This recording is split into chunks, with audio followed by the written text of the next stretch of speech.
From Recorded Future News and PRX, this is Click Here.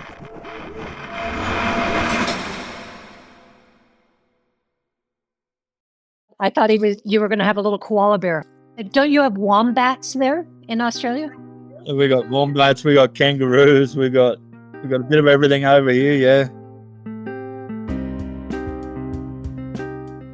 From Recorded Future News, I'm Dina Temple-Reston, and this is Click Here's Mic Drop, an extended cut of an interview we think you might want to hear a little more of. And today, we're talking to Jordan Hobbs, an Australian cattle farmer who got a bit more of everything than he ever expected, when a couple of years ago, he spotted something weird on his land and climbed down from his tractor to get a better look. So I got out and saw that it had like a radiator, like an aluminium fluting through it, and a special woven sort of material on the outside, each side, and distinctive, I guess you would say, almost like a switchboard wiring. He'd never seen anything like it. Many people made the comment that it's like a hoverboard, you know, you've been gifted with a hoverboard from space. Stay with us.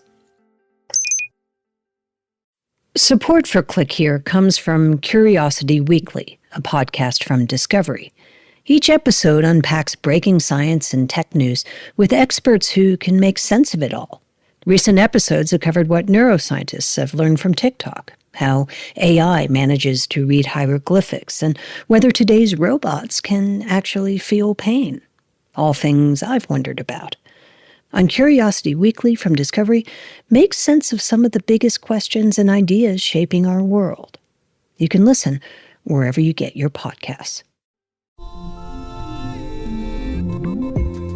You come to the New Yorker Radio Hour for conversations that go deeper, with people you really want to hear from, whether it's Bruce Springsteen or Questlove or Olivia Rodrigo, Liz Cheney, or the godfather of artificial intelligence, Geoffrey Hinton, or some of my extraordinarily well-informed colleagues at The New Yorker. So join us every week on the New Yorker Radio Hour, wherever you listen to podcasts.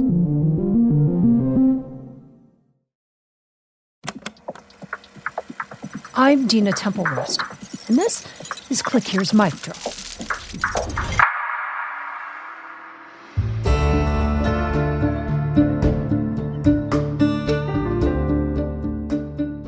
Jordan Hobbs lives in the middle of nowhere, like actual nowhere, in the Australian Outback. New South Wales, Australia, little town, Tumbarumba in the snowy mountains, and have a cattle farm here.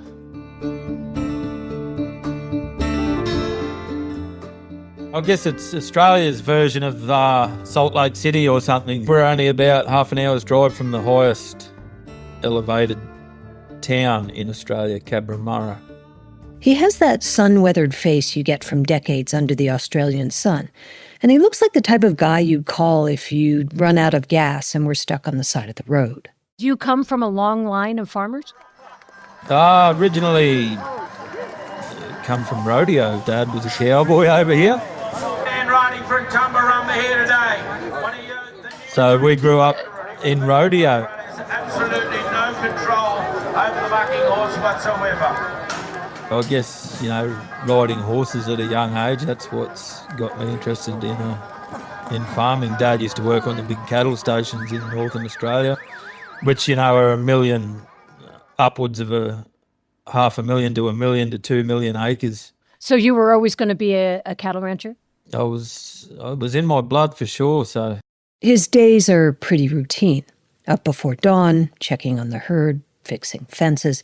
But one morning, just before he and his wife were going to take a short trip to go to a horse competition, I decided, you know, it was a 2-night event that we had to be away for, so I was rolling out some hay to the cattle, and I'd rolled out 2 or 3 bales. On the last bale, I was rolling it towards, I guess you'd say, a road over here, and at the end of it, I saw this, what I called was a bit of rubbish. He doesn't think much about what it is, but he does instead what most people do when they find something in the yard that they aren't expecting. He scoops it up with his tractor and brings it up closer to the house. I thought it may have been something that's blown in from the road. I got out of the tractor and had a look at it and thought it was unusual. I had got the patterns on it and the material. So he calls his wife over, and they both bend down to take a closer look. And they agree that this thing seems, well, kind of otherworldly.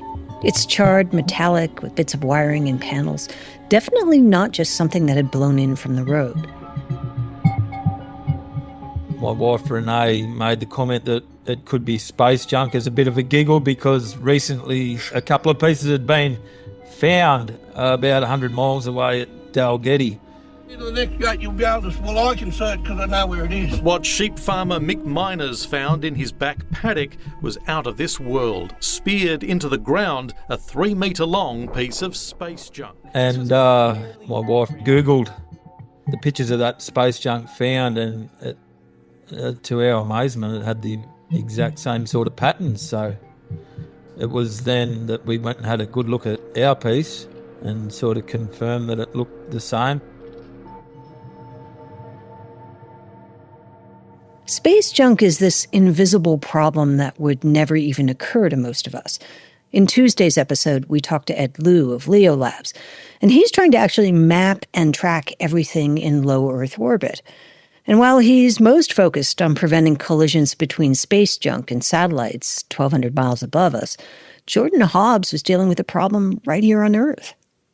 So we made contact with Dr. Brad Tucker, the astrophysicist from Canberra, and he came out and checked it out and confirmed that it was the same sort of stuff. So Jordan was stunned. This would have never even occurred to him. You know, I'm probably more of a on-ground person, and it was the last thing on my mind, so it was completely surprising. While most of the time space junk burns up harmlessly when it enters the Earth's atmosphere, every now and then it makes its way through and down to Earth. And Tucker, the astrophysicist from Canberra, told Jordan he was pretty sure he knew where it came from. That it came off a, this SpaceX One Dragon capsule that was re-entering Earth. The SpaceX Dragon is one of Elon Musk's manned spacecrafts, and this one in particular had launched and returned to Earth more than a year earlier. Seconds away from splashdown, everything nominal aboard Crew Dragon Resilience returning to Earth. The astronauts aboard the Dragon made a safe water landing in May 2021. From Resilience, this excellent news. We are splashed down. The pyros have fired. We're water.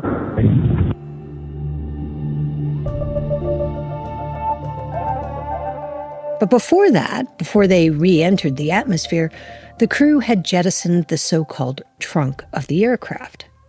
Over the next 15 months, the trunk floated in orbit and lurched closer and closer to Earth before it eventually arrived on Jordan's doorstep. The whole thing turned him into a bit of a local celebrity. To Tumbarumba and beyond, farmer and contractor Jordan Hobbs thought he'd stumbled across a bit of plastic earlier. So it wasn't my idea of going on the news. I'm a bit more of a quieter, humble person. The news story rippled through their small town.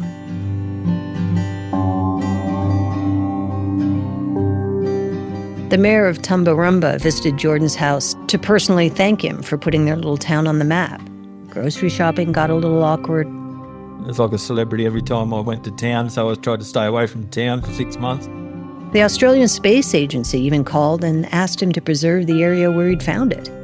They wanted to come out and do a lot of investigation about the piece, like measuring the site. So I just fenced it off with some gates I had laying around, like made a yard around it.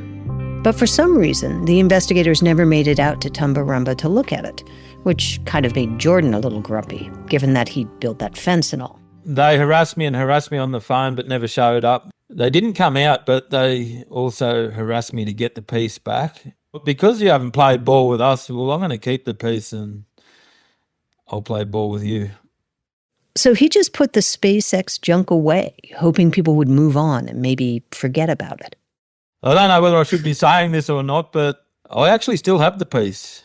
Actually put the piece in an old suitcase and hit it out in the paddock. But the whole experience stuck with Jordan. It changed his perspective. He found himself looking up at the sky in a completely different way than he did before.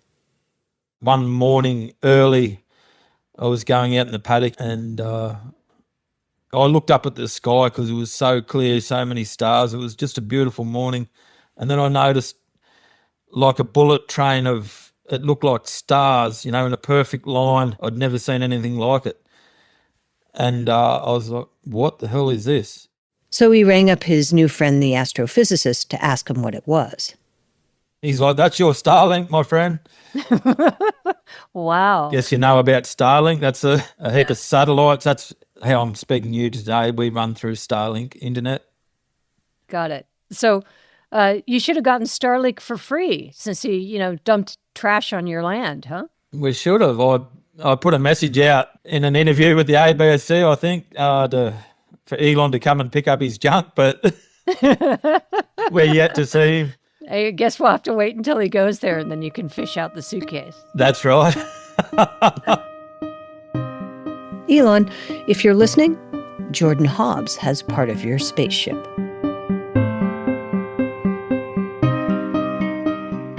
From Recorded Future News, this has been Click Here's Mic Drop. It was written and produced by Lucas Riley, Erica Gaida, Megan Dietrich, Sean Powers, and me, Dina Tupple-Reston. It was edited by Karen Duffin. We'll be back on Tuesday with an all-new episode of Click Here. Have a great weekend.